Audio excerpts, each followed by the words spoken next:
তারেক রহমান প্রধানমন্ত্রীর প্রক্সি হিসেবে প্রক্সি প্রধানমন্ত্রী সালাউদ্দিন সাহেবকে চাই না। শিলং থেকে ট্রেনিং নিয়ে এসে ওই ভারতীয় নেতার হাতে আমরা বাংলাদেশকে দিতে চাই না। 1 জুলাই গিয়েছে, আরেক জুলাই আসতে যাচ্ছে। আমি আজকে এই 46তম প্রতিষ্ঠাবার্ষিকীর মঞ্চ থেকে জাগপার সকল নেতা কর্মীকে স্পষ্ট ভাষায় জানিয়ে দিতে চাই, আরো একটি অভ্যুত্থান করতে হবে, আবারও আজাদির বিজয় ছিনিয়ে আনতে হবে, ইনকিলাব জিন্দাবাদ বলে ঝাঁপিয়ে পড়তে হবে, নতুন বাংলাদেশকে স্বাধীন, সার্বভৌম এবং ভারতীয় প্রভাব মুক্ত করতে হবে। তার আগে কোনো ছুটি নাই। জুলাইয়ের রক্তের সাথে বেইমানি করে বাংলার মসনদে কোন ভারতীয় সরকারকে আমরা থাকতে দিব না ইনশাআল্লাহ। নিজের দলের নেতা কর্মীকে অবজ্ঞা করে এভাবে করে একটি অধ্যাদেশ তারা বাতিল করে দিতে চায়। একটি সরকারকে স্বৈরাচার হওয়ার জন্য এবং ফ্যাসিস্ট হওয়ার জন্য যা যা উপাদান প্রয়োজন সব তারা প্রমাণ করে দিয়েছে। আপনারা খেয়াল করে দেখবেন, বিচার বিভাগকে ব্যবহার করার জন্য সুপ্রিম কোর্টের আইনজীবী নিয়োগের যে স্বাধীনতা ছিল সেখানেও সরকারি হস্তক্ষেপ, সেই অধ্যাদেশও বাদ দিয়ে দেওয়া হচ্ছে।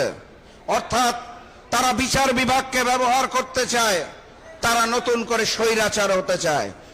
বিরোধী দলকে দমন করার জন্য পুলিশকে নিয়ে যে অধ্যাদেশ করা হয়েছিল সেই অধ্যাদেশকেও তারা বাদ দিয়ে দিচ্ছে।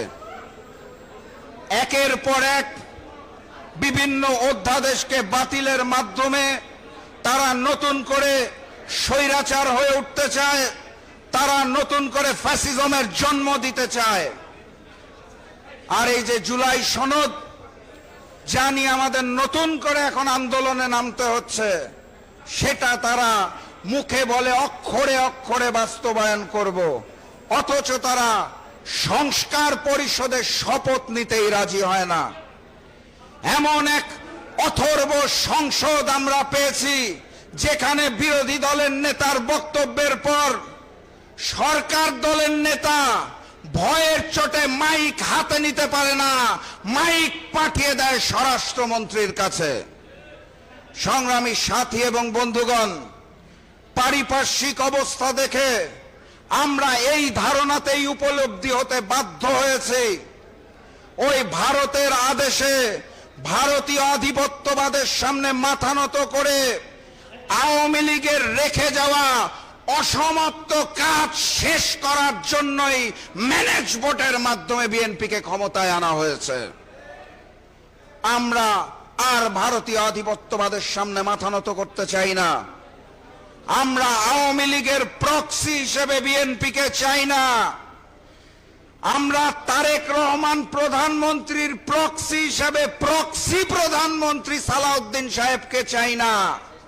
শিলং থেকে ট্রেনিং নিয়ে এসে ওই ভারতীয় নেতার হাতে আমরা বাংলাদেশকে দিতে চাই না। 1 জুলাই গিয়েছে, আরেক জুলাই আসতে যাচ্ছে।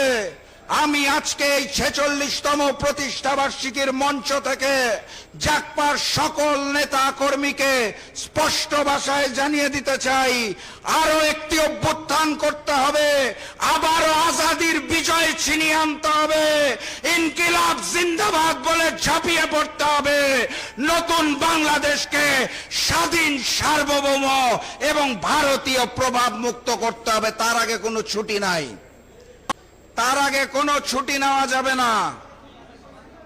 আমাদেরকে প্রস্তুত থাকতে হবে। সংগ্রামী সাথী এবং বন্ধুগণ, আমি আর বক্তব্য দীর্ঘায়িত করব না। আমি আপনাদের সামনে শুধু আহ্বান জানিয়ে যেতে চাই, আমাদের নেতা, আমাদের রাহবার, জনতার প্রধানমন্ত্রী ডাক্তার শফিকুর রহমানের ডাক আসবে, আন্দোলনে ঝাঁপিয়ে পড়তে হবে। সংসদে যদি সমাধান না হয় তাহলে রাজপথে সমাধান হবে। জুলাইয়ের রক্তের সাথে বেইমানি করে বাংলার মসনদে কোন ভারতীয় সরকারকে আমরা থাকতে দিব না ইনশাআল্লাহ। সংগ্রামী সাথী এবং বন্ধুগণ, আপনাদের প্রতি এই উদাত্ত আহ্বান জানিয়ে আমি আজকের মতো বিদায় নিচ্ছি। বিজয়ের পথে যাত্রা শুরু, জীবন অথবা মৃত্যু। আসসালামু আলাইকুম।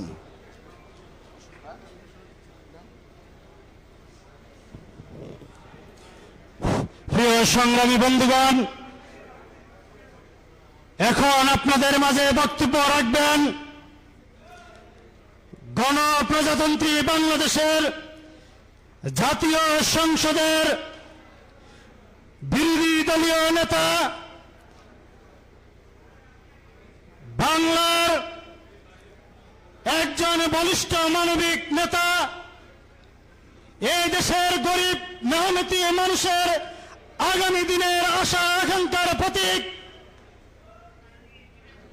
জামায়াতের আমির ডক্টর শফিকুর রহমান এমপি এখন আপনাদের মাঝে বক্তব্য রাখবেন।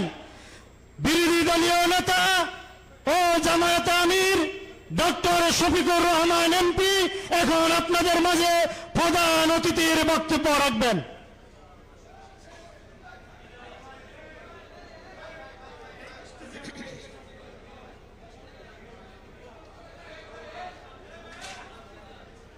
আসসালামু আলাইকুম ওয়া রাহমাতুল্লাহ।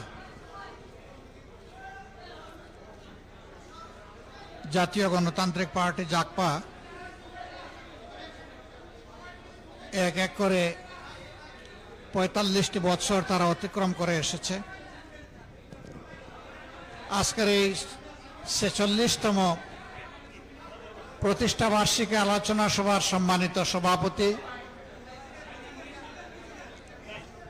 জাকপার কেন্দ্রীয় এবং সর্বস্তরের নেতৃবৃন্দ, অন্যান্য বন্ধু সংগঠনের সম্মানিত নেতৃবৃন্দ,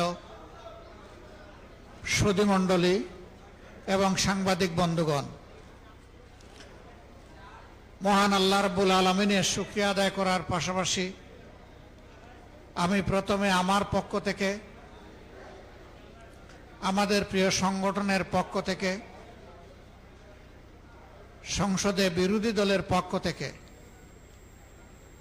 এই ৪৬তম প্রতিষ্ঠা বার্ষিকীতে আন্তরিক অভিনন্দন জ্ঞাপন করছি।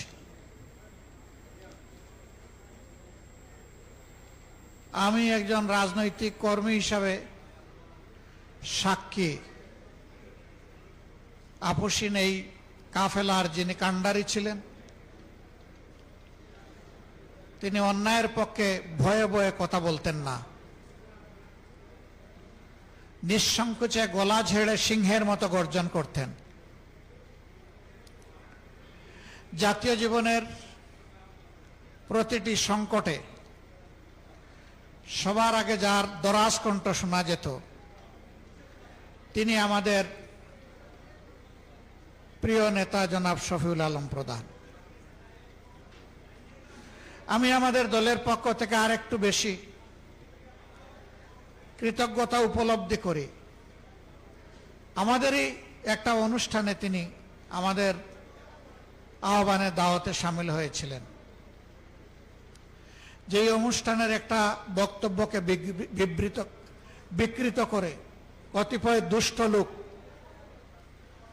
জামাতে ইসলামের মতো একটা সংগঠনের শীর্ষ নেতৃবৃন্দের বিরুদ্ধে ধর্ম অবমাননার মামলা করেছিল এবং সেই মামলায় প্রিয় নেতা শফিউল আলম প্রধান